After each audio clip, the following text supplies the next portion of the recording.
Her billionaire suffers a serious accident and is rescued by two homeless girls. When he wakes up in the hospital, he's left speechless at the sight of them. The rain hammered down on the pavement that cold winter night. Through the fogged-up windshield of his black Porsche, Thomas Laurent watched the city lights dance in the storm. His fingers tapped on the leather steering wheel, the only sound inside the car the rhythmic beat of the windshield wipers. 60 years of life, billions in the bank, and yet something weighed on him that night. The businessman adjusted the rearview mirror, his reflection revealing tired eyes and perfectly groomed grey hair. That board meeting had been especially draining. Another company would be shut down, more families out on the street. Business is business, he kept telling himself. A sharp curve appeared suddenly. The wet asphalt became an ice rink beneath the Porsche's tires. Thomas turned the wheel, but the car didn't respond. The world started spinning in slow motion. The impact was brutal. Twisted metal, shattered glass. The car flipped over 3 times before coming to a stop, upside down, on the edge of a ravine. Smoke began to rise from the crushed hood. In a nearby abandoned warehouse, 2 pairs of eyes peered through a broken window. Marie tightened her grip on her younger sister's hand. "Sophie, there's someone inside that car." The older girl hesitated for only a second before running out, pulling her sister by the hand. Their worn-out sandals slipped in the mud as they approached the vehicle. The smell of gasoline grew stronger with each step. Marie knelt in the puddle, her scraped knees hitting the soaked asphalt. Through the broken glass, she saw the man pinned by his seatbelt, blood trickling from a cut on his forehead. Her small, trembling hands tried to reach the seatbelt release. "Hey, Sophie, help me." 5-year-old Sophie squeezed her thin arm through the shattered window, reaching a spot Marie couldn't. Together they pushed the button. The seatbelt clicked open. Thomas began to regain consciousness, confused. His blurry gaze landed on 2 childlike faces, smeared with mud. The smaller one's eyes looked both scared and determined. The older girl, there was something about her. A golden locket hung around her neck, swaying as she pulled him. "Sir, you have to get out, it's on fire." Their small hands dragged him out. He felt the rain on his face, the smell of smoke intensifying. Marie and Sophie tugged at his arms with every bit of strength their little bodies could muster. A few yards away, an explosion lit up the night. Heat licked at their backs as the girls shielded him with their own bodies. Thomas tried to focus on these extraordinary children's faces, but his vision was failing. The golden locket swung one last time before everything went dark. Sirens pierced the night. When the firefighters arrived, they found a scene that would stay with them forever. 2 bedraggled girls, soaked to the bone, shielding an unconscious man with their tiny bodies. The older one clutched the golden locket around her neck, as though drawing strength from it. The younger one hummed a lullaby under her breath. The paramedics rushed over with a stretcher. "Step back, we need to take him." Marie and Sophie moved away, but not far. Their eyes never left the man they'd just saved. The rain still fell, but they barely noticed, transfixed by the paramedics' frantic efforts. "Are you related to him?" a firefighter asked. Marie just shook her head, the locket gleaming under the flashing lights. Sophie squeezed her sister's hand tighter. "Where do you live? We need to call your parents." The girls exchanged a quick glance before Marie answered, "We live over there," vaguely pointing toward the dark warehouse. The firefighter frowned, but before he could ask more questions, Marie tugged Sophie toward the ambulance that was getting ready to leave. "Can we go too, please?" Something about those children's eyes, maybe the mixture of innocence and determination, or the glow of the locket that seemed to mesmerize, made the paramedic nod in agreement. As the ambulance sped through the rainy night, Marie clutched Sophie's hand.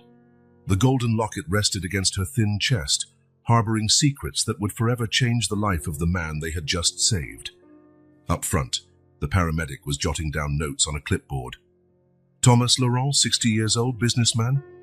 His gaze drifted to the rearview mirror occasionally, observing the 2 little heroines. There was something special about them, something he couldn't quite explain. The rain continued pounding outside, washing away traces of the crash, but failing to erase the fate that had just been set in motion on that stormy night. The steady beep of the heart monitor was the first sound Thomas Laurent registered upon waking. The fluorescent hospital lights hurt his eyes as he tried to get his bearings. His body ached, and a jumble of fragmented images crowded his mind. Rain, fire, tiny hands dragging him. Slowly he turned his head to the side. The movement made his neck protest, but what he saw took his breath away for a moment. Two little girls were curled up asleep in a hospital chair. The older one, maybe around 7, protectively embraced the younger, who couldn't be older than 5. Their clothes, though clean, were noticeably worn. The smaller girl was clutching a crumpled piece of paper with colorful drawings, while the older one's hand was wrapped around something at her neck. Thomas blinked a few times, trying to piece together his thoughts. Were they the ones who saved him? The images started coming back. The accident, the overturned car, their unlikely rescue. As if sensing his gaze, the older girl opened her eyes. Bright emerald green. Thomas felt the air leave his lungs, that specific shade of green, that eye shape. His heart pounded, making the monitor beep more rapidly. "He's awake," Marie whispered, nudging her sister. Sophie woke up, rubbing her eyes, and when she smiled, Thomas felt a punch to the gut. That smile. The heart monitor sped up even more. You saved me." His voice came out rough, almost a whisper. Marie nodded, sitting up straighter in the chair. The movement made the golden locket around her neck sway, catching the fluorescent light. Thomas couldn't take his eyes off it. "We saw your car crash," Sophie explained, her small voice holding a disconcerting maturity. "Marie said we had to help." "The doctors said you've got bruised ribs," Marie added, her green eyes studying Thomas's face with curiosity. "We stayed to see if you'd be okay." Thomas tried to sit up, but a sharp pain made him recoil. The girls stood instinctively as if they wanted to help. That small movement brought Marie closer, and again Thomas felt short of breath. There was something about her that made his chest tighten inexplicably. What are your names?" he asked, trying to calm his increasingly erratic breathing. "I'm Marie, and this is my sister Sophie," the older one answered, the locket still swinging gently. Sophie approached the bed, holding out the crumpled paper. "I drew this for you." Her smile. Thomas felt a wave of dizziness. It was like seeing a ghost, a memory he couldn't fully grasp. The heart monitor beeped faster. "Are you okay, sir?" Marie asked, worried. Her green eyes, those eyes. A nurse rushed into the room, alerted by the monitors. "Mr. Laurent, your heart rate is too high." Thomas barely heard her. He couldn't stop looking at the girls. There was something about them, something that deeply unsettled him. The golden locket glinted provocatively, an enigma demanding to be solved. "Girls, you need to step out for a bit," the nurse insisted, checking Thomas's vitals. "No," Thomas protested more loudly than he intended, startling everyone in the room. They can stay." The nurse hesitated, then nodded, adjusting his IV. "Just please stay calm, Mr. Laurent." Marie and Sophie settled back into the chair, now closer to the bed. Thomas tried to steady his breathing, but it was hard. Every detail about them triggered something inside him. The way Marie tilted her head slightly when she spoke, the way Sophie bit her lip when she was concentrating on her drawing. Where do you live?" he managed to ask after a few minutes. The girls exchanged a swift glance before Marie answered, "We stay in a warehouse near where you crashed." "All by yourselves?" Sophie lowered her eyes to her drawing. Marie instinctively gripped the locket. "Now we do," she replied simply. Thomas felt an even heavier weight in his chest. 2 children alone on the streets. And that overwhelming feeling that he should know them, that something crucial was slipping through his fingers. "Why did you stay here? You must be tired." "We promised," Sophie replied, her familiar smile making Thomas's heart skip a beat. "Mum always said a promise is a promise." Mum," Thomas mumbled, feeling a sudden dizziness. The heart monitor beeped erratically again. The nurse reappeared immediately. "Mr. Laurent, you need to rest. Girls, it's time to let him sleep for a bit." Marie and Sophie stood, reluctant. "We'll come back tomorrow," Marie promised, her green eyes meeting Thomas's once more.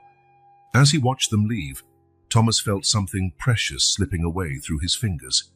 The golden locket flashed one last time before disappearing out the door, leaving him with a crushing sense of loss. "Nurse," he called, his voice trembling slightly. "Those girls, have they been here since I was brought in?" "Yes, Mr. Laurent, they haven't left the hospital even once. We tried to get them to go to a shelter, but they refused." Thomas closed his eyes, trying to calm his racing heart. There was a mystery here, something important he couldn't unravel. Those green eyes, that smile, the golden locket. They all felt like pieces of a puzzle he never knew he needed to solve. I need to make some calls when morning comes, he murmured, already feeling sleep pull him under. The nurse nodded, adjusting his pillow. As he drifted off, Thomas could still see those emerald green eyes in his mind and the hypnotic shine of the golden locket dancing through his restless dreams. Morning brought an uneasy silence to the hospital room. Thomas watched the sunrise through the window, his head full of questions with no answers. On the small table beside him lay the local newspaper, its front page detailing his accident. Yet his eyes always returned to the empty chair where the girls had slept. He picked up his cell phone and dialed a number. "Robert, I need your services. Yes, it's urgent." Soft footsteps in the hallway interrupted his call. Marie and Sophie entered the room, carrying a cup of water from the drinking fountain. The golden locket swung around Marie's neck, capturing the morning light. "Good morning, Mr. Laurent," Sophie said with a smile that made his heart clench. "We brought you some water," Marie explained, her green eyes studying Thomas's face with that unsettling intensity. Thomas ended the call, watching as the girls settled in. Their hair was messy, their clothes wrinkled from sleeping in the hospital chair. "Have you had breakfast?" Marie shook her head. "We usually eat later when the bakery tosses out yesterday's bread." Thomas's stomach churned. "How long have you been living like this?" Sophie counted on her little fingers. "Since Mum became a star." "A star?" Thomas asked, his throat tightening. Marie clutched the locket instinctively. "It's been 8 months. We stayed in a shelter for a while, but they wanted to separate us," Sophie added, eyes filling with tears. Thomas tried to sit up, ignoring the pain in his ribs. "And that locket." Marie touched the gold object reverently. "It was Mum's. She said it was very important that I should always keep it safe." The door opened, interrupting them. A middle-aged man with graying hair and a well-tailored suit entered quietly. Robert Anders, the most competent private investigator in the city. "Mr. Laurent," he greeted formally, his experienced eyes taking in every detail about the girls. "Robert," Thomas responded, eyes still locked on the locket. "Girls, could you give us a minute?" Marie nodded and took Sophie by the hand. The locket caught the light one last time before they disappeared through the door. "What do you need, Mr. Laurent?" Thomas took a deep breath. "I want everything on those girls, where they came from, who their mother was, why they're alone. And most importantly," his voice faltered, "I want to know about that locket." Robert scribbled quick notes. "Any particular reason?" "There's something about them, Robert. Something I can't explain. When I look at Marie, those eyes, and Sophie, that smile, it's like I should know them."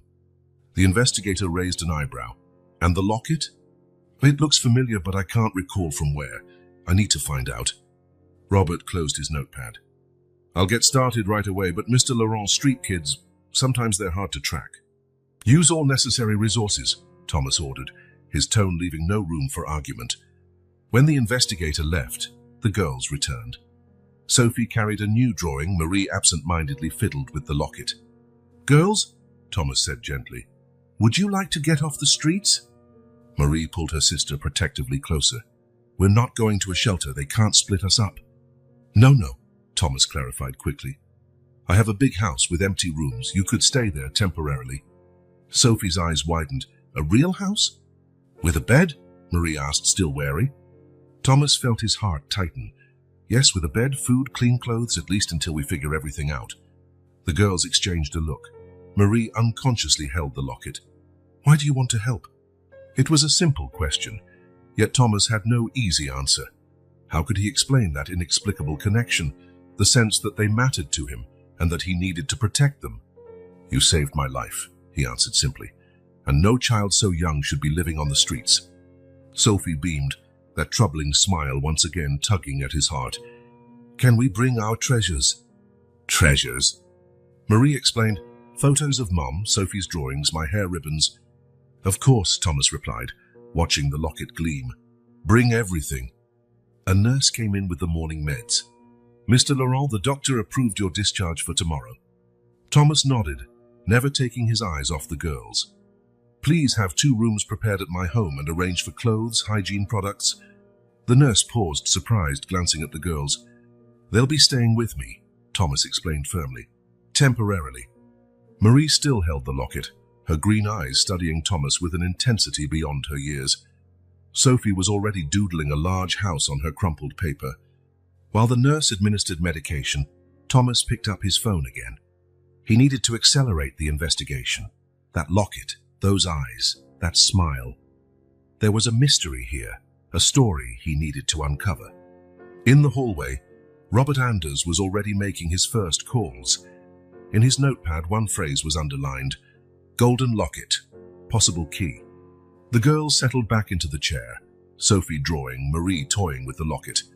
Thomas watched them, feeling that unexplainable bond grow stronger with every passing moment. Mom always said, Marie murmured almost to herself, nothing happens by chance. Thomas shivered. Somehow he knew she was right. That accident, that rescue, that locket, it all felt like part of something bigger, a puzzle he had only just begun to piece together. The morning sun continued to rise, casting golden reflections through the room. Around Marie's neck, the locket glimmered like a promise, a secret waiting to be revealed. And for the first time in many years, Thomas Laurent sensed he was on the brink of a discovery that would change his life forever. Robert Anders watched the rain through his office window, a cup of cold coffee forgotten on a desk, cluttered with documents. 3 days of intense investigation had yielded some intriguing results. His phone rang, displaying Thomas Laurent's name. Any news? Thomas's anxious voice came through the line. We need to talk in person, Robert answered, eyeing a yellow folder on his desk. It's about the locket. An hour later, Robert walked into Laurent Mansion. Thomas awaited him in the study, the girls sleeping upstairs in the rooms specially prepared for them. The locket has quite an interesting history, Robert began, opening his folder. It's a unique piece commissioned over 50 years ago. I found the record at an old jewelry store. Thomas leaned over the desk, eager. And? It was purchased by a couple for their newborn daughter. Her name was Sarah. The name hit Thomas like a punch. Sarah. Why did it stir such turmoil in his chest? Sarah, he repeated softly, and the girls. Robert pulled out more papers. Marie and Sophie were registered under Sarah Matthews, single mother, worked as a primary school teacher until she fell ill. She passed away 8 months ago. Thomas closed his eyes, trying to steady his breathing. Matthews, that last name. A noise at the door interrupted them. Sophie stood there, hugging a worn-out teddy bear. I can't sleep, she mumbled. Can I stay here? Thomas nodded automatically, stowing the documents away. Sophie curled up on the study's sofa, her sleepy eyes watching both men. My mom used to tell us stories if we couldn't sleep, she said, adjusting the teddy bear in her arms. What kind of stories? Thomas asked gently. About a girl who had a magical golden locket, Marie answered, appearing at the door, and her best friend who played with her every day. Robert and Thomas exchanged quick glances. The investigator discreetly grabbed a notepad. Can you tell me that story? Thomas asked, heart racing. Marie sat beside her sister, touching the locket instinctively. Once upon a time, there was a girl who owned a golden locket. She got it when she was born, and it was her most precious treasure. She had a special friend. They played together every single day. And what happened to them? Robert asked, scribbling notes quickly. Mom always cried at that part, Sophie commented. She said the boy went far away. Thomas felt a stab in his chest. Marie continued. The girl grew up but never forgot him. She kept the locket to always remember. Robert took something from his folder, an old yellowed photograph. Girls, do you recognize this woman? The photo showed a young woman with green eyes smiling at the camera. Around her neck gleamed the same golden locket. Mom, Sophie exclaimed, gently taking the picture. Thomas couldn't tear his eyes away from it. Sarah Matthews smiled so sweetly, her green eyes identical to Marie's, that locket always around her neck. Where did you find this? He asked Robert, voice trembling. In the archives of the school where she taught, the investigator replied. Thomas, there's more. But Thomas could barely listen. He looked at Marie, who now held the locket while gazing at her mother's photo. The same green eyes, the same way of tilting her head. She tried to be strong, Marie said suddenly. Even when she got sick, she always smiled at us.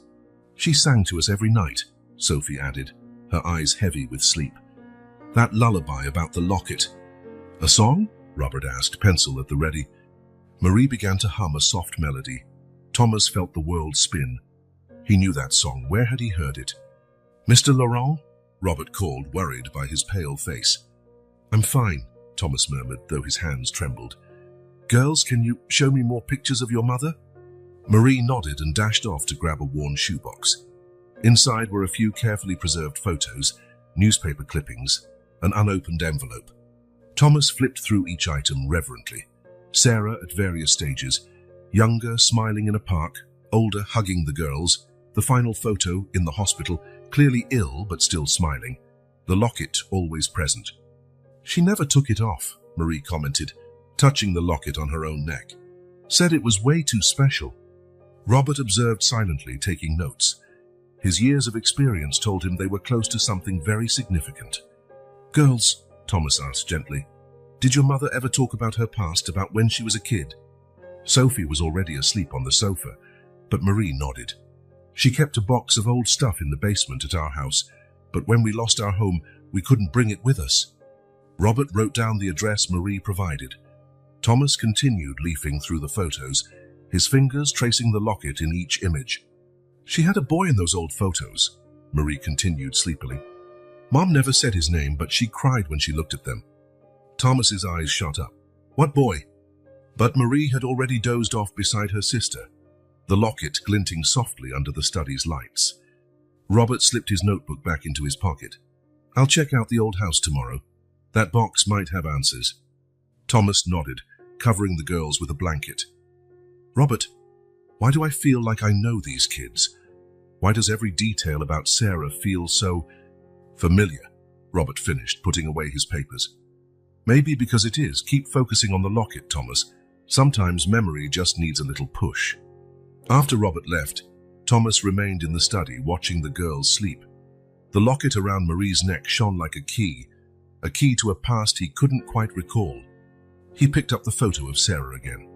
Her green eyes seemed to span time, carrying a secret he now desperately needed to uncover. Inside the sealed envelope found among the girls' things was a single handwritten phrase: "For when you find Thomas."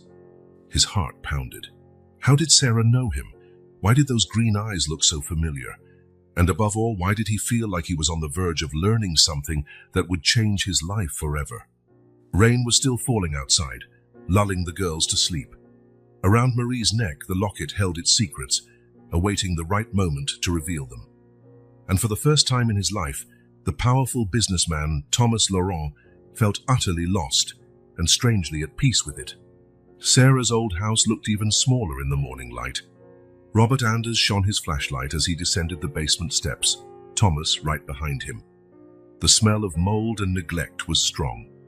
"It must be around here somewhere," Robert muttered, illuminating dusty shelves.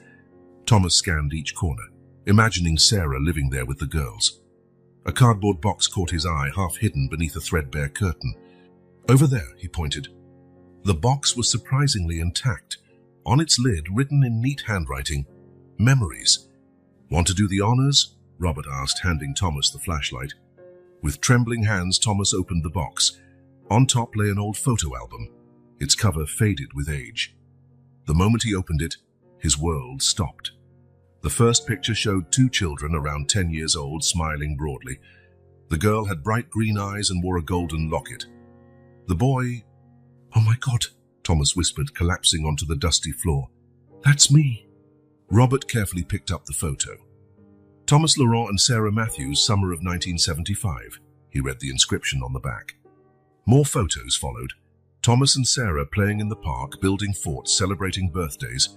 In all of them, the golden locket gleamed around her neck. How did I not remember this?" Thomas murmured, hands shaking as he turned each page. A yellowed envelope fell from the album.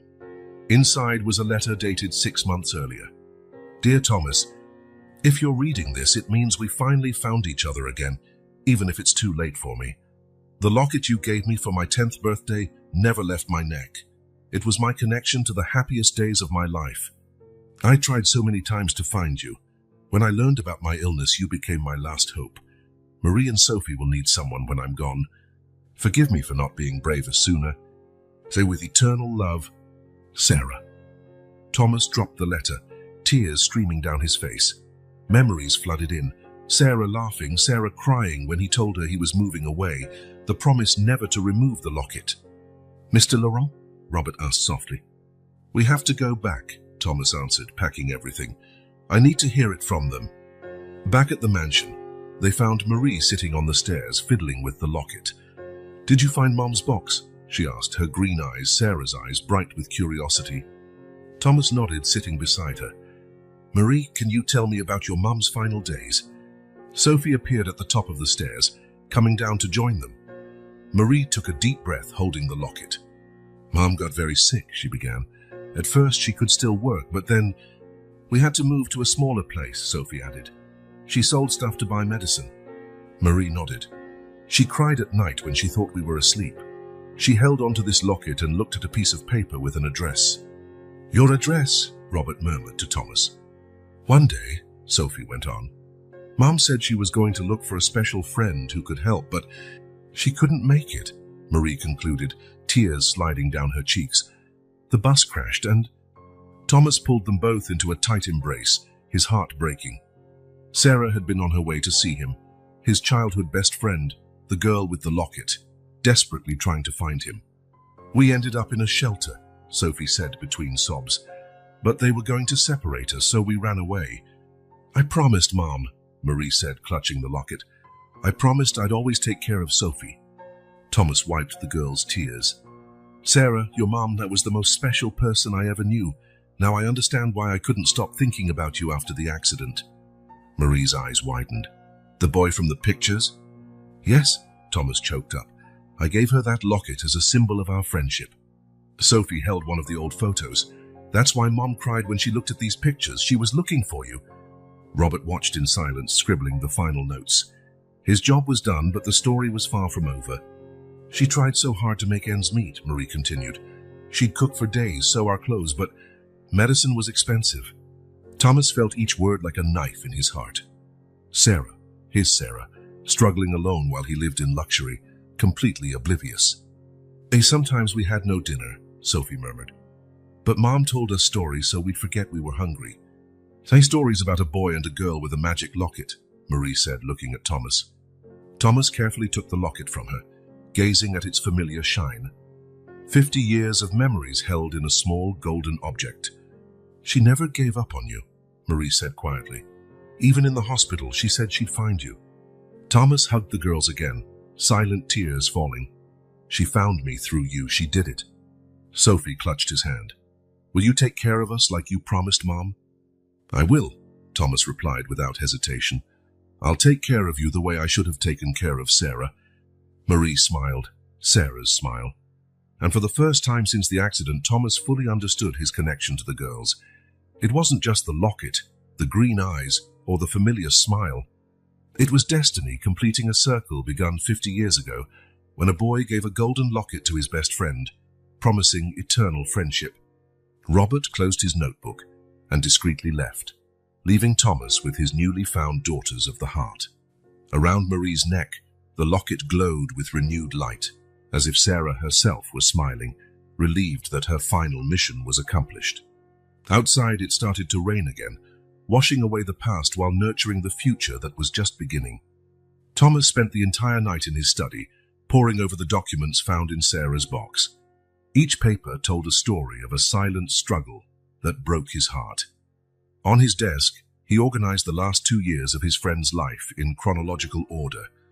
The first document was a letter of dismissal from the school where Sarah had taught for 15 years.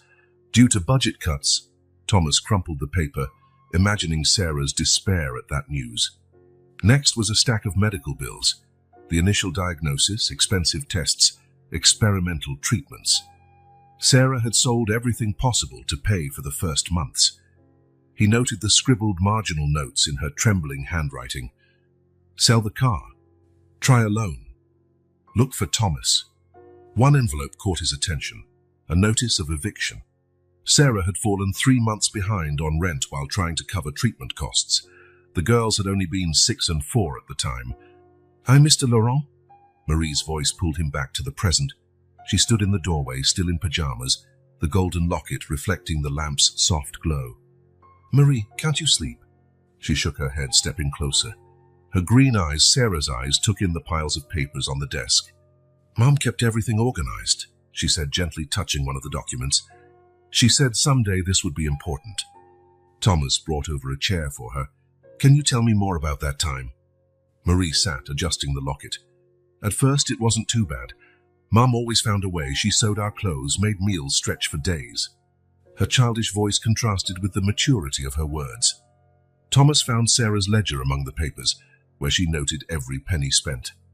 "When she got sick," Marie continued, "she tried to hide it from us, but I'd see her taking medicine in secret, crying in the bathroom."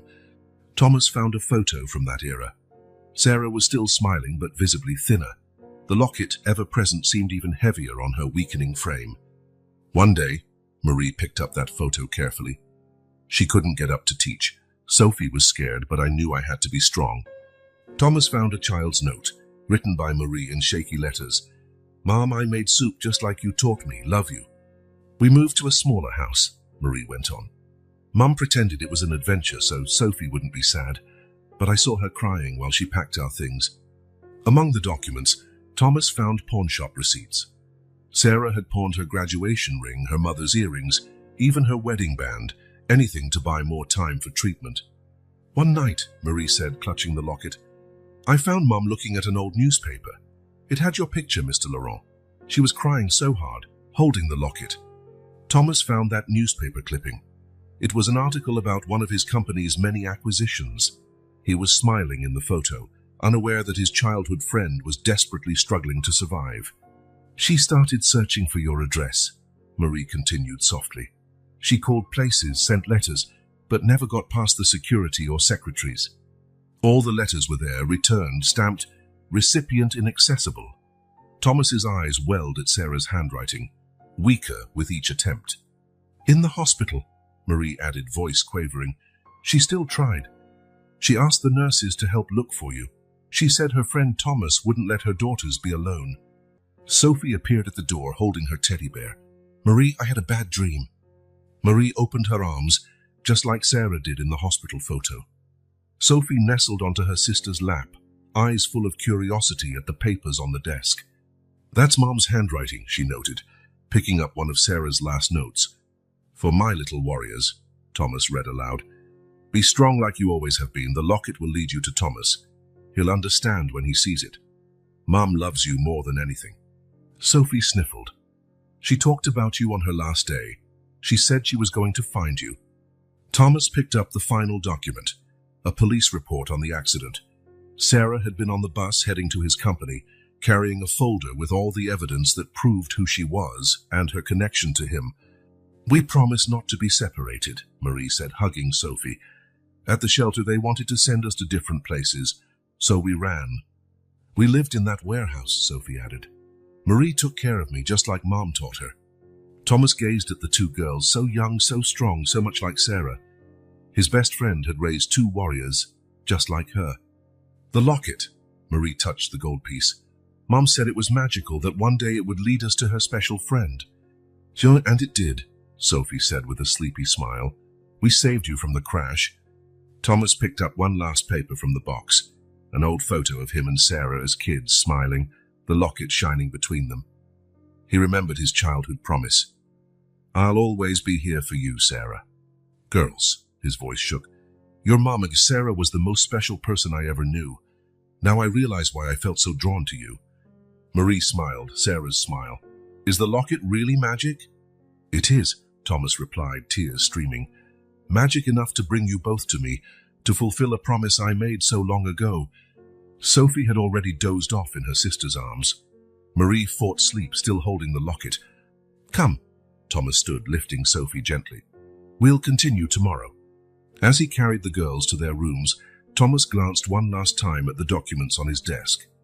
Moonlight spilled through the window, making the locket at Marie's neck shimmer. Sarah had fought to her last breath to protect her daughters. Now it was his turn to honor her memory by caring for the two greatest treasures she left behind. The locket had completed its mission, not just reminding Thomas of an old promise, but giving new meaning to his life.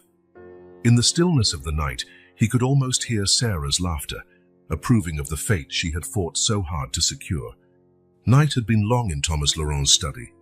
After putting the girls to bed, he returned to the documents, each paper revealing more of Sarah's silent battle.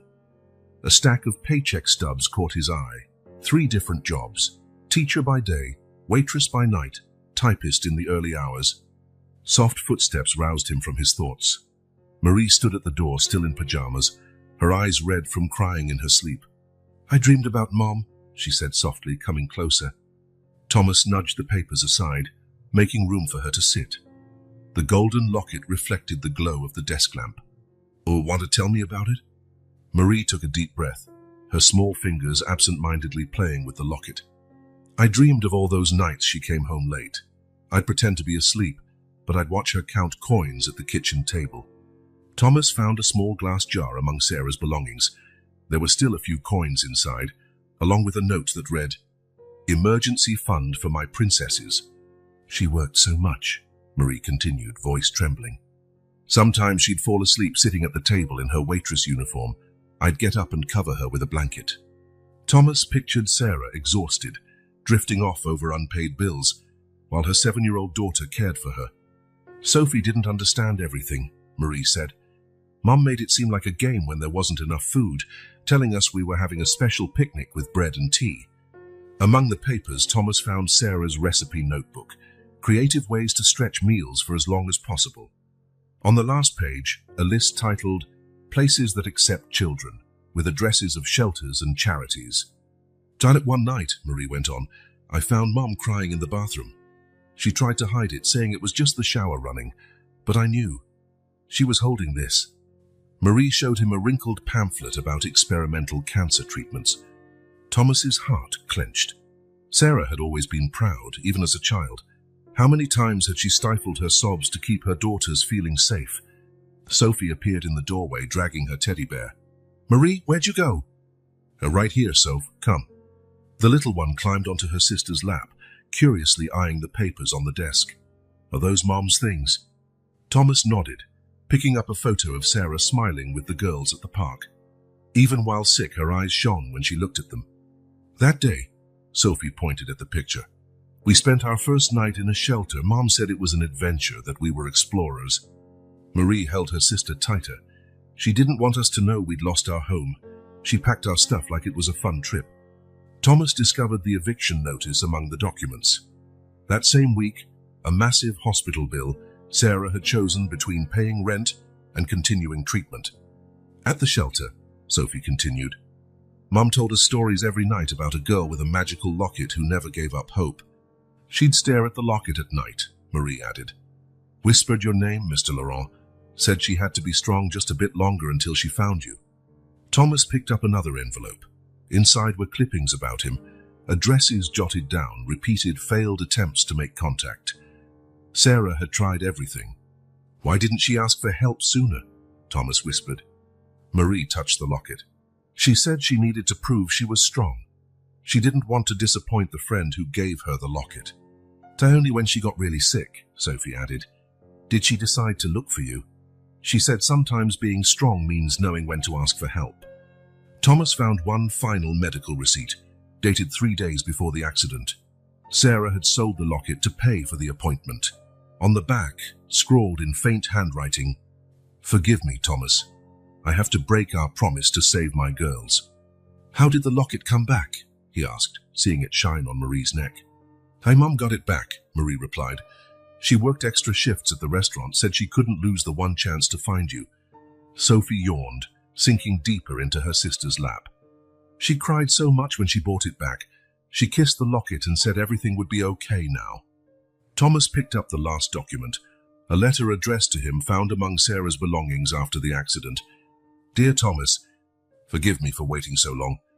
My pride kept me from seeking you earlier, even when everything was falling apart. You always said I was too stubborn. Marie and Sophie are all I have. They're as strong as you always claimed I was. But now I must admit I can't fight alone anymore. The locket you gave me held so many dreams. Now it holds my final hope. When you see it, you'll remember our promise, right? The promise you made to the little girl you swore never to abandon. I'm on my way to your office. The girls are safe at the shelter, waiting for me to return with good news.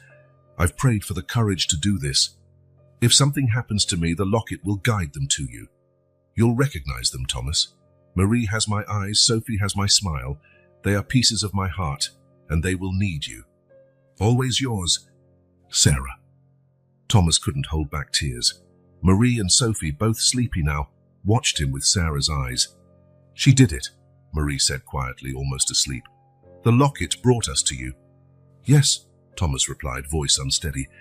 And now I see why she fought so hard. You two are the greatest treasure she could have ever left behind.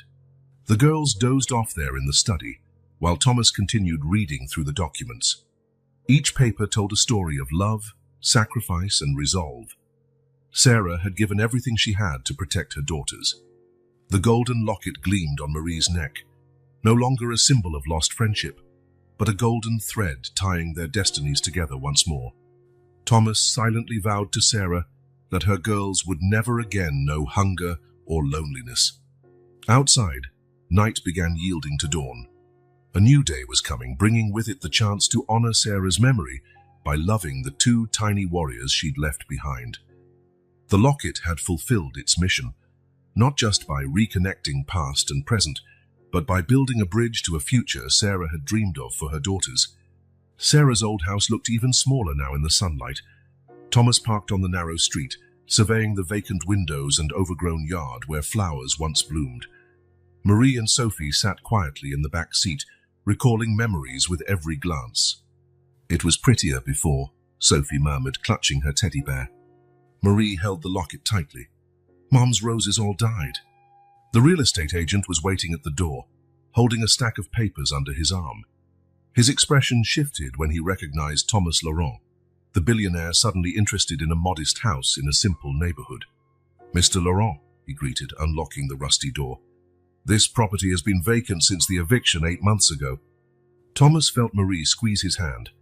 The girl stared at the kitchen doorway, where pencil marks still measured her and Sophie's growth spurts.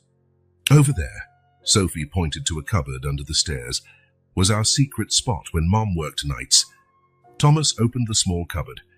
Inside, Sophie's drawings were taped to the wall, a makeshift gallery. Each one told a story.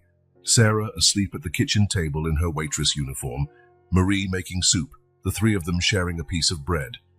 I found it, Marie called from the kitchen. Behind a loose tile, she retrieved a small metal box. Mom kept important stuff here. The real estate agent cleared his throat. Mr. Laurent, about the paperwork. Later, Thomas said firmly, sitting on the kitchen floor with the girls. Marie opened the box carefully. Inside lay a neat stack of receipts, each one a piece of Sarah's struggle. Overdue hospital bills, stamped in red, prescriptions never purchased, loan applications denied. Mom cried a lot that day. Marie pointed to a particular receipt. The day Sarah pawned her wedding ring to buy antibiotics. Sophie scattered her drawings on the floor. One showed Sarah in a hospital bed, the locket shining even in the child's colorful crayon strokes.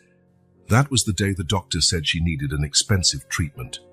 Thomas looked at the dates on the bills. Sarah had tried to keep up until about 2 months before the accident. Then everything unraveled. Here, Mr. Laurent, Marie offered him a worn envelope. Mom wrote you letters every night but never mailed them. She said she had to find the right words first. Dozens of letters were inside, each beginning with Dear Thomas. Some were pleas for help, others simply vented a mother's fear as she tried to stay strong. This day, Sophie pointed at another drawing, was our birthday. Mom didn't have money for gifts, so she made a treasure hunt around the house. The treasure was the story of the locket. Thomas found the handwritten treasure map, detailing each clue leading to a special childhood memory, ending with the day he gave Sarah the locket. Marie pulled more papers from behind the stove. These were her resumes. Every night she sent them out, trying to find a better job. The agent cleared his throat again. Mr. Laurent, there are other interested buyers. Thomas stood, his mind made up. How much? Excuse me. How much for the house? I want to buy it right now. The man stammered, taken aback. But it's a very modest property for someone like you. It's their home, Thomas replied simply. Marie, Sophie, would you like to live here again? The sisters exchanged glances, tears welling up. Sophie ran to their secret cupboard. Marie clutched the locket. Can we plant roses again?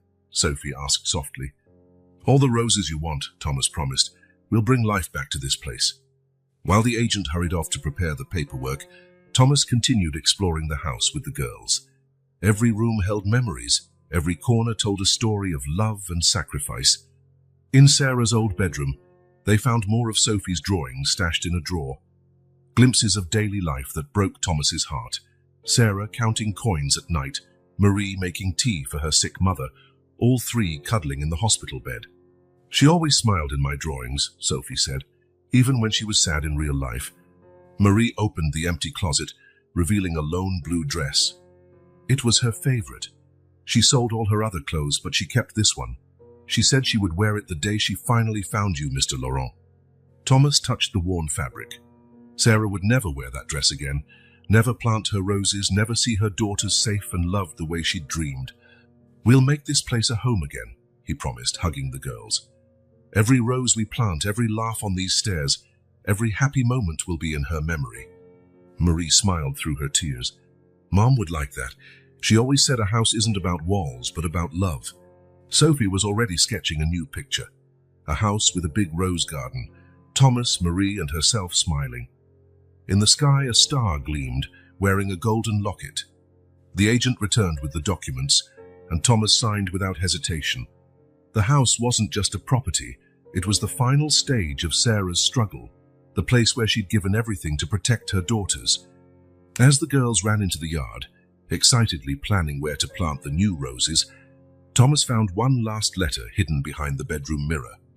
"Dear Thomas, if you're reading this, it means you finally found our little home. It's not much, but this is where I raised our girls with every ounce of love I had. Each corner holds a story. Each wall heard our laughter and tears. Take care of them, Thomas, not for what I failed to do, but for everything they deserve to become. Marie has my strength, Sophie has my heart. Together they are the best of me. The locket led them to you, as I always knew it would. Now you can finally keep your promise, not for me, but for them. So with eternal love, Sarah." Thomas tucked the letter to his heart. Outside, Marie and Sophie were already making plans for their new old home. The locket gleamed on Marie's neck, no longer just a reminder of tragedy, but a promise of new beginnings. Though Sarah wasn't physically there, her love filled every inch of the house. Now her daughters would grow up in the home she'd fought so hard to keep. Life would gradually return to those walls, along with the certainty that a mother's love never dies. It merely changes form, like roses that bloom again after the harshest winter. Morning was dawning as Thomas finished reviewing all of Sarah's outstanding debts. Stacks of papers lay neatly sorted on his desk. Hospital bills, unpaid loans, overdue fees. The total was staggering, even for a wealthy man. Not the amount itself, but the weight these debts had borne in Sarah's final months. A movement at the door caught his attention. Marie was there, still in pajamas, the golden locket reflecting the first rays of sunlight. "I can't sleep," Thomas asked gently. Marie shook her head and walked to the desk. Her green eyes skimmed over the papers with an understanding beyond her 12 years. "Mom used to keep everything in colored folders," she said, touching one of the documents lightly. "Red for urgent, blue for can wait, yellow for when she had some money." Thomas picked up a battered red folder. Inside, besides the bills, was a handwritten list, "Promises to my princesses." The paper was crumpled, stained with tears. "She read this every night," Marie continued, sitting beside Thomas. "She said a promise is the most important thing in the world." Thomas began reading the list, each line hurting his heart. "Never separate Marie and Sophie. Make sure Sophie keeps drawing. Teach Marie to be strong without losing her kindness. Find Thomas. He'll understand when he sees the locket. Help the girls believe in magic even on the hardest days." "One night," Marie said, holding the locket, "Mom made me promise 3 things. Thomas set the papers aside to give her his full attention. First, always protect Sophie. Second, never give up on dreams no matter how hard things get. And third, Marie paused, tears in her eyes. Trust the locket. She said it would take us to the right person. Sophie stepped into the room, dragging her teddy bear. "Marie, you're crying?" Marie quickly wiped her tears, opening her arms for her sister. Sophie climbed into her lap, glancing curiously at the papers on the desk. "They're Mom's bills," Marie explained. Sophie picked up one of her drawings from among the papers, a picture of Sarah in a hospital bed, smiling despite the machines around her. "That day," Sophie whispered, "Mum promised us she'd find a prince who would take care of us, but not a real prince. She said he'd be better." Thomas felt his heart skip. Marie continued, "She said he'd be a special friend with a heart of gold, just like the locket." At that moment, looking at these two girls, so small yet so brave, so reminiscent of Sarah, Thomas made his choice. "Girls," he called softly, "I have something important to tell you." Marie and Sophie looked up, expectant. Thomas drew a deep breath. "I want to adopt you, legally. Finish what your mother couldn't, give you a safe home so you can grow up together without fear." Sophie's eyes went wide. "Like a real prince?" "Even better," Thomas smiled, tears in his eyes. "Like the friend your mom trusted, like someone who will love you the way she did." Marie clutched the locket tightly. "Will you keep her promises?" Thomas picked up Sarah's list, all of them, starting right now. He grabbed his phone, dialing swiftly. Within an hour, his legal team was mobilized. Within 2 hours, all of Sarah's debts were being settled. By day's end, the adoption process would be underway. "Sophie," he called to the little artist who was sketching in a corner of the desk, "how about turning one of the spare rooms into your art studio?" Her smile, Sarah's smile, lit up the room. "Can I paint the walls?" "All of them," Thomas promised. "And Marie." The older girl looked at him with Sarah's green eyes, the locket gleaming at her neck. "You can keep wearing the locket. It's fulfilled its purpose by bringing you both to me. Now it'll be a symbol of our new beginning." Marie touched the golden piece, tears falling silently. "Is Mom watching from up there?" "She is," Thomas replied, hugging them both, "and I'm sure she's smiling." In the days that followed, Laurent Mansion came alive. Sophie's bedroom became a rainbow of colors, her drawings covering every inch of wall. Marie hung Sarah's blue dress in her own closet, a constant reminder of the love that bound them all. One by one, Sarah's debts were paid. Each settled bill was a silent tribute to her relentless fight. Thomas stored the receipts in a special folder, not red for urgency, but golden like the locket that changed their lives. At night, when the girls slept, Thomas sat in his study, rereading Sarah's list of promises. Each item now had fulfilled, checked off, except the last. Help the girls believe in magic, even on the hardest days. Glancing at the locket gleaming on Marie's neck through the slightly open door, Thomas smiled. That promise was already coming true. After all, what greater magic was there than love strong enough to unite 3 broken hearts into a new family? Sarah might be absent physically, but her love lived on in every one of Sophie's smiles, every protective gesture from Marie, and every beat of Thomas's heart. And in the golden glow of that locket, there was proof that sometimes the greatest miracles are born from the greatest sorrows. Thomas's decision went beyond legal adoption or clearing debts. It was about honoring the love of a mother who never gave up, about turning her struggle into a legacy of hope. It was about ensuring the girls believed that even in the darkest times, love's magic can light the way home. Autumn painted the trees in the mansion's gardens with golden hues, matching the locket that still hung around Marie's neck. 5 years had passed since the night the 2 homeless sisters saved a man from a burning car. The once perfectly pruned hedges were now an explosion of colors, an abundance of roses, each planted with love by Sophie in memory of her mother. Thomas stood at the door of his study, coffee in hand, watching as Marie helped Sophie organize her new colored pencils. The golden locket swung around the older sister's neck, its glow calmer now, as though it had fulfilled its most pressing mission and could finally rest. "Blue goes here," Sophie explained, "because it was Mom's favorite color." Mentioning Sarah no longer brought just pain. Over time, memories turned into gentle smiles and little traditions the girls were determined to keep alive. Sophie's room had become a kaleidoscope of colors. The once sterile walls now told stories through her drawings. In a special corner, protected by a glass frame, hung her first painting in the mansion, a newly formed family, with a shining star smiling down from the sky. "Mr. Laurent," Marie called, breaking his reverie. She still struggled to call him Dad. "Could you help us hang these up a bit higher? Sophie wants to make a gallery like we had in our secret spot at the old house." Thomas entered the room, surveying the area they wanted to decorate. Early on, he would have hired a professional decorator, but now he understood.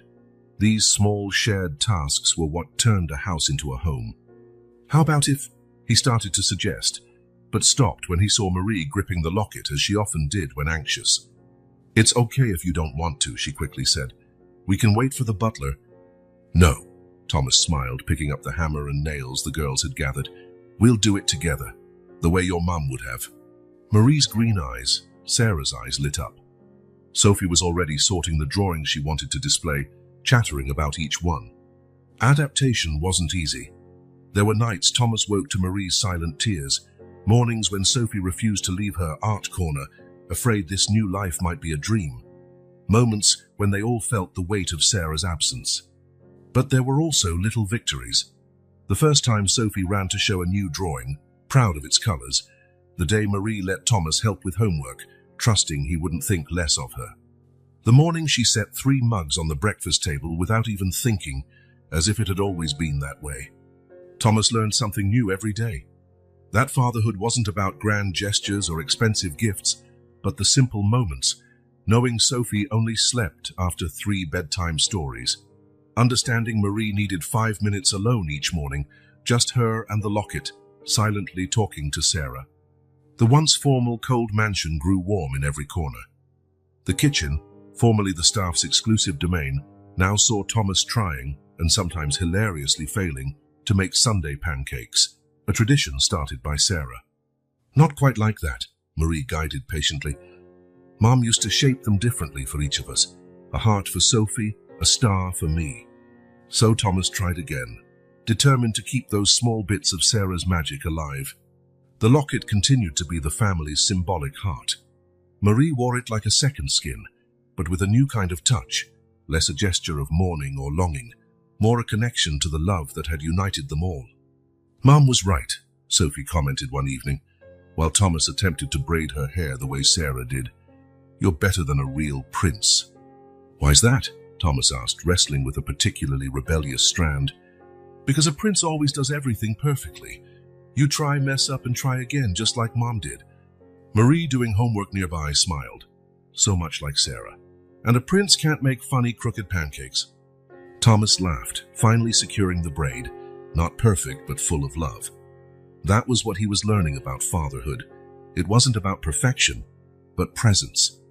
The household staff, initially startled by the shift in atmosphere, slowly adapted. The housekeeper learned to tolerate scattered toys, realizing that a lived-in home didn't need to be immaculate. The gardener set aside a special corner for Sophie to plant flowers that might not match the rest of the landscaping.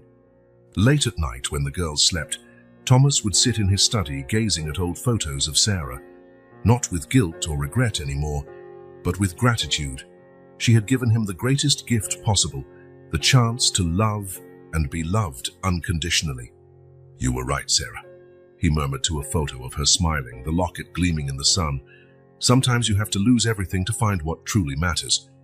In the room next door, Marie slept with one hand on the locket, Sophie hugging her teddy bear. On the wall, an art gallery told the story of their family, not one formed by blood, but by love, pain, and hope. The golden locket glowed softly under the moonlight, no longer a relic of loss, but the beating heart of a family that had found its way home. A home not built with walls or money, but with love, memories, and the promise of building a future together, one day at a time. Thomas Laurent, once a businessman who measured success by numbers and acquisitions, now measured it in smiles, crooked braids, lopsided pancakes, and the sparkle in 2 young souls who, like him, were learning that family isn't what you're born with, but what you build with love. The rain fell softly as Thomas parked in front of Sarah's parents' small house. Marie and Sophie dozed in the back seat, tired from the long drive. The golden locket around Marie's neck glimmered faintly, as though sensing it was returning to its roots. Elizabeth and George Matthews waited on the porch. Their aged faces bore the grief of losing a daughter. Elizabeth held an old wooden box, her fingers gently caressing its lid. "They look so much like her," Elizabeth whispered when the girls awoke. "Especially Marie with those green eyes." Inside the modest home, time seemed frozen. Photos of Sarah adorned the walls, from infancy to her final visit, always with that golden locket around her neck. "She came here," George began, his voice shaking, "the night before the accident." Elizabeth opened the box she'd been holding. Inside were a journal and a neatly organized folder of documents. Sarah spent the whole night here, preparing everything. Marie, sitting on the floor while fiddling with the locket, looked up. "That's when Mom said she was going to get help." Elizabeth nodded, tears flowing quietly. She finally found the address for Thomas's office. She'd spent months trying to reach him through secretaries and assistants. "Tell her Sarah was always determined," George continued, picking up the journal. "That night she told us everything. How sick she was, how the debts kept piling up, her fear of leaving the girls alone."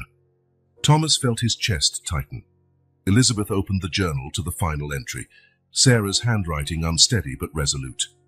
"Dear Diary, tomorrow I'll finally see Thomas. After so many attempts, so many doors slammed, I found a way. The locket he gave me will be my credential. Nobody else knows the story or the engraving inside it. The girls are at the shelter for now. I promised them I'd be back with good news. Marie is so strong taking care of Sophie, just like I used to look after Thomas when we were kids. Mum told me to wait, not to travel in this storm, but I can't. Every day that passes is one less day I have with my daughters.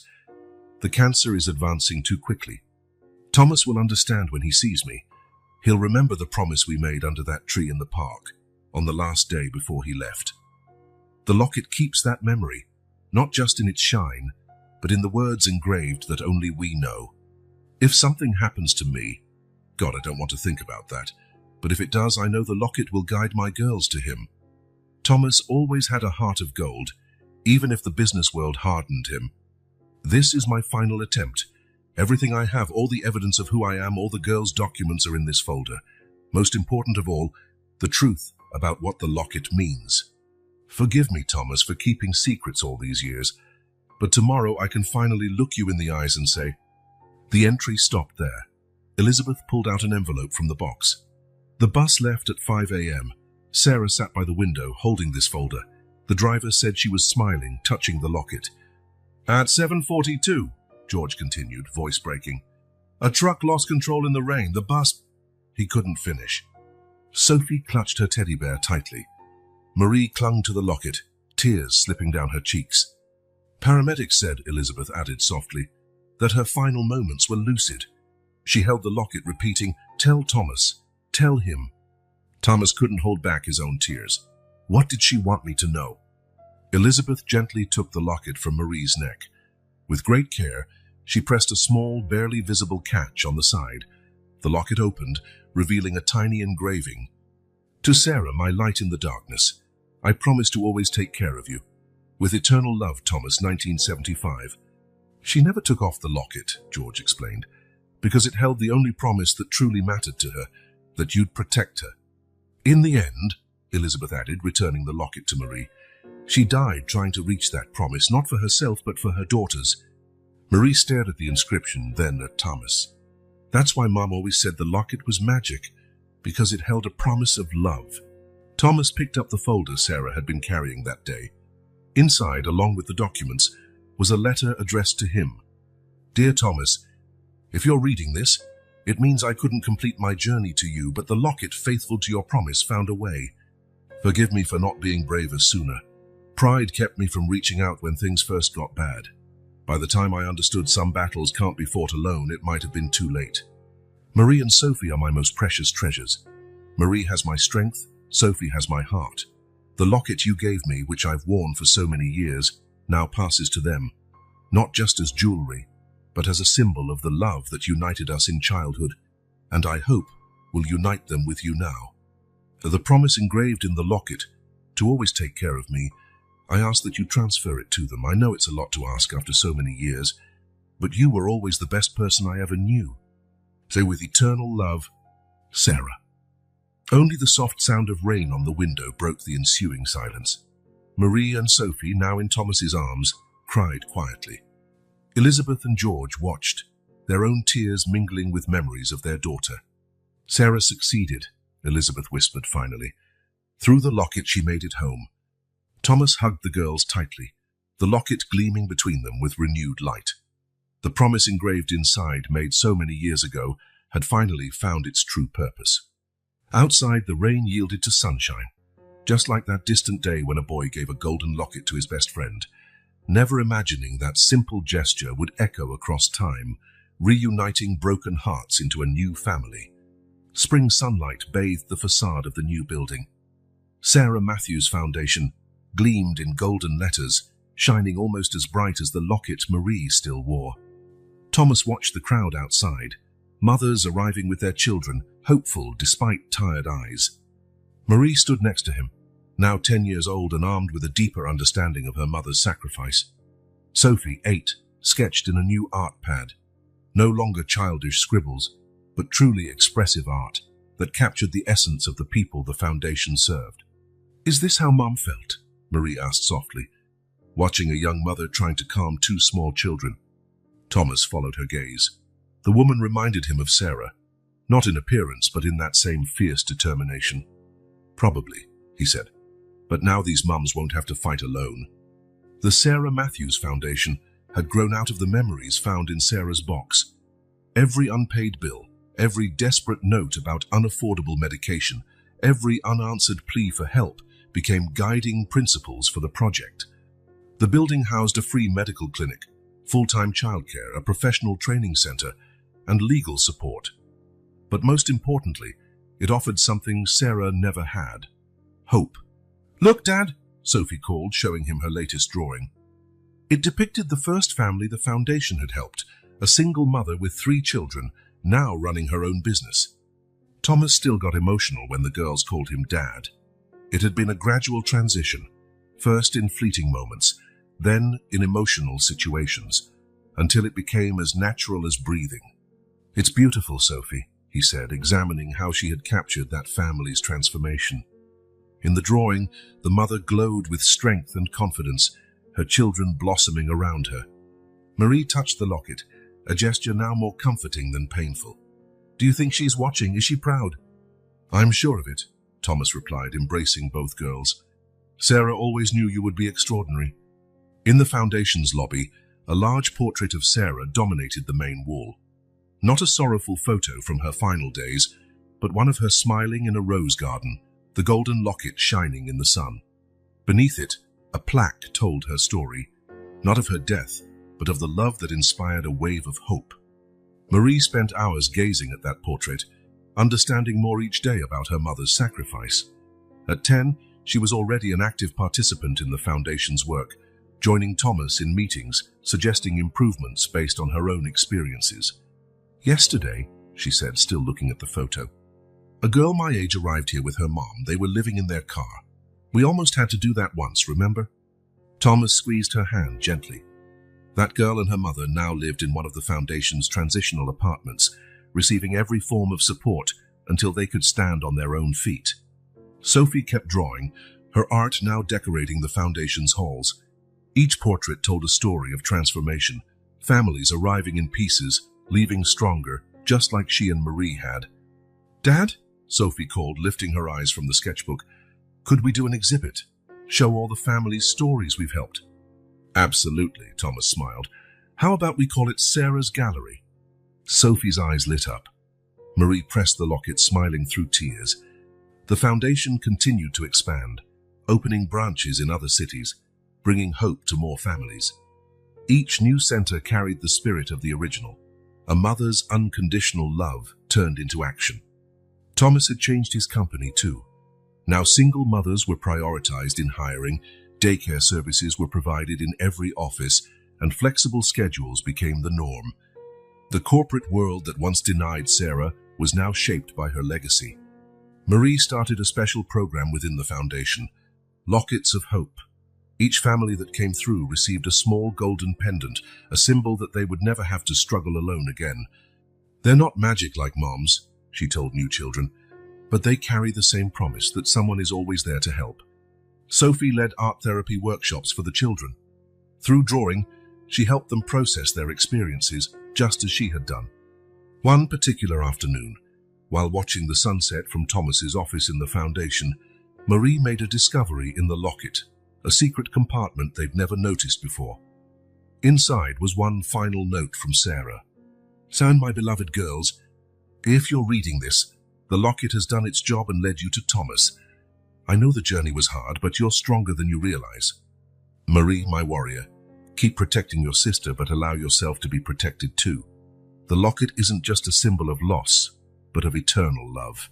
Sophie, my little artist, keep painting the world with your colors.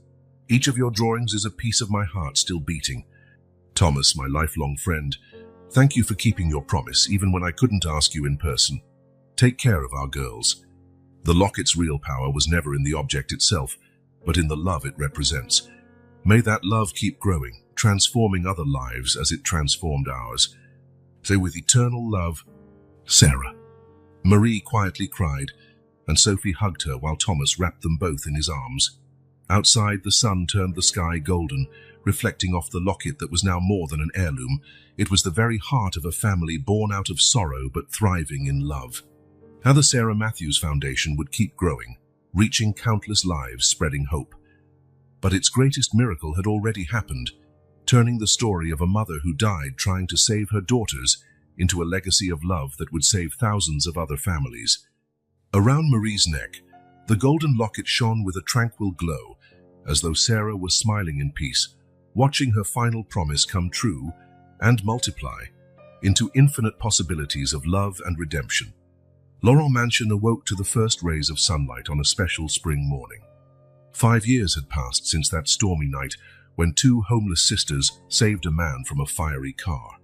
The garden, once a formal display of flawlessly trimmed hedges, now burst with a kaleidoscope of color. Hundreds of roses of every variety, each one planted with purpose and love by Sophie in memory of her mother. Marie, now 12, watered the flowers with diligent care. The golden locket she wore captured the dawn light, its gentle glow reflecting in the beads of dew still clinging to the petals. Her green eyes, just like Sarah's, observed each rose with a devotion only true love could inspire. Thomas watched from the veranda, a steaming cup of coffee in his hands. The once high-powered executive who measured success by acquisitions now found his real wealth in these simple morning moments. His hair was more silver now, but a youthful brightness shone in his eyes that business had never given him. "Dad!"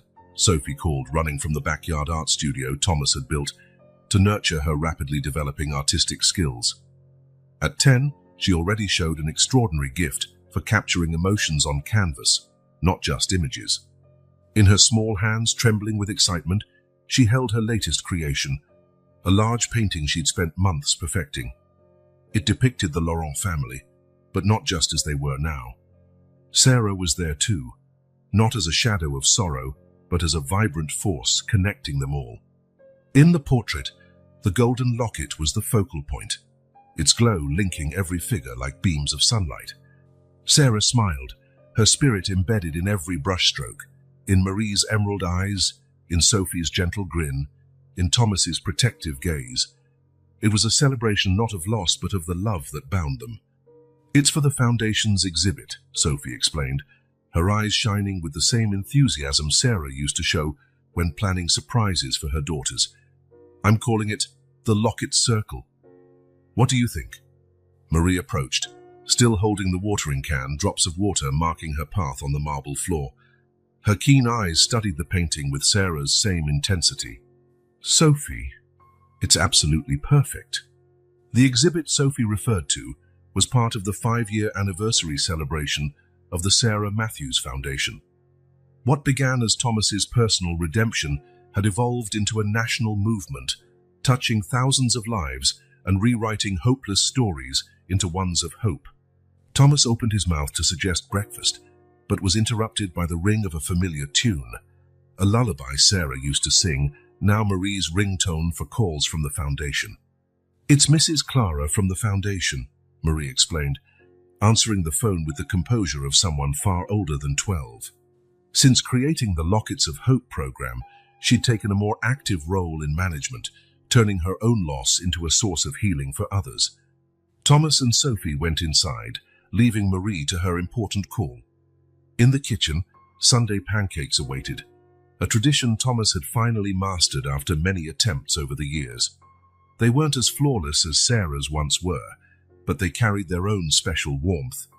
"Dad," Sophie called while setting the table, her fingers still stained with paint. "I've been thinking, do you think Mom somehow knew?" "Knew what, sweetie?" "That everything would work out in the end. That the locket would bring us to you. That we'd be happy again." Thomas paused, recalling Sarah's final note discovered in the locket's secret compartment. Her words written with such love and hope in her darkest hour. "I think your mom had something stronger than knowledge," he said thoughtfully. "She had faith not just in the locket but in the love it stood for." Marie walked in, her green eyes sparkling with that special light she got whenever something good happened at the foundation. "You won't believe it. Remember the first family we helped? Maria with her 3 kids? How could they forget? Maria had come to the foundation in dire straits, homeless, ill, desperate to keep her children together. It was like seeing Sarah's spirit all over again, another mother fighting against overwhelming odds. Well, her oldest boy, Jerome, just got into medical school. And guess what? He wants to do his residency at the Foundation's clinic once he graduates. He says he wants to give back, to help other families the way we help them. Sophie immediately grabbed her sketchbook, always nearby. "I've got to draw this. It's like a perfect circle, right? Mom's love keeps going around, touching more and more people." "That's exactly it," Thomas agreed, placing heart-shaped pancakes, Sarah's old tradition, onto plates. "Your mom started a circle of love that keeps on expanding." Sunday breakfast at Laurent Mansion was no longer just a meal. It was a celebration of life. Between laughs and shared stories, Sarah was present, not as a painful absence, but as a guiding light. Marie touched the locket again, a gesture that had evolved over the years. What once was a reflex of sorrow was now a movement of connection and gratitude. "Sometimes at the Foundation, I see Mom reflected in the mothers we help. The same determination to do anything for their kids." Sophie nodded, her pencil sketching little hearts on the edges of a napkin, capturing the warmth of the moment. "I see her in the kids, too, how they learn to smile again after everything, how their moms fight for them, just like Mom fought for us." Thomas gazed at his daughters in awe. They weren't his by blood, but every fiber of his being recognized them as his own. Marie, at 12, carried Sarah's unwavering determination, that ability to turn adversity into purpose. Sophie, at 10, possessed Sarah's unique sensitivity, finding beauty in the unlikeliest places. "You know," he said, pouring fresh orange juice from the grove they'd planted together, "your mom accomplished more than she ever could have imagined." "What do you mean?" Marie asked, letting the locket fall so it caught more light. "Sarah had 2 goals when she left on that final trip: to get help to save you both, and to ensure her love wouldn't be forgotten. But look at what happened. She didn't just secure your futures, she started a legacy that's saving entire families, generations of people who never even met her but whose lives she changed." Sophie set her pencil down, eyes thoughtful. "It's like the roses in the garden, right? Mom planted the first ones and now they spread seeds everywhere, making new gardens, new stories." "Sounds exactly," Thomas smiled, reaching for his younger daughter's hand. "Her love was like those roses. The more you cultivate it, the more it spreads, creating beauty in places you never imagined." Marie stood up suddenly, moving with that grace that reminded him so much of Sarah. She went to an old china cabinet and returned with a familiar box, the one holding Sarah's final belongings from the accident. "I think it's time," she said, opening it reverently. "For the Foundation's 5-year anniversary celebration, I've been working on something special." Inside the box, besides the well-known documents and mementos, was a new project Marie had meticulously developed in secret. "I call it Sarah's Gardens. The idea is to create healing spaces at every Foundation center, with rose gardens like the ones Mom loved so much. Not just for decoration, but as places where families can reconnect, where kids can play, where mothers can find a moment of peace." Sophie was already hunched over her sketchbook, hands flying as she visualized the concept. "We can use my drawings to tell her story, not the sad parts, but the part about love that keeps on growing, spreading, changing lives." Thomas watched his daughters plan, their hearts brimming with the same love Sarah had planted so many years before. The scars of those hard days hadn't simply vanished. There were still nights Marie woke with tears, moments Sophie got lost in old memories. But now those scars were symbols of their strength. The golden locket shone on Marie's neck, no longer just a keepsake of grief and longing, but a testament to the love that turned tragedy into triumph. Sarah had achieved far more than saving her daughters. She created a legacy of hope, one that would keep blossoming for generations. "Dad," Sophie called, showing him a new drawing of a circular rose garden with a giant golden locket in the center, people holding hands around it in a ring of support and love. "Do you think we can really do this? Turn Mum's story into something that helps people not to give up, even when everything seems impossible?" Thomas studied the sketch, simple yet profound like Sarah's love. "We can," he said, pulling both girls into a tight embrace. "And we will, because that's what your mom taught us, that true love always finds a way home, no matter how many obstacles stand in its path." Marie stroked the locket one last time, smiling through tears that were now more about gratitude than sadness. "She did it, didn't she? Mum really saved us." "Yes," Thomas replied, looking at Sarah's portrait on the wall, eternally smiling among her beloved roses. "She saved all of us." Outside, the rose garden continued to flourish in the morning sun, each bloom a living testament to the love Sarah left behind. The golden locket glowed serenely, no longer hiding painful secrets, but radiating the truth Sarah always knew. That love, when genuine and pure, can transcend even death, transforming lives far beyond its original reach. The Laurent family rose from the ashes of tragedy, emerging stronger and more united than ever.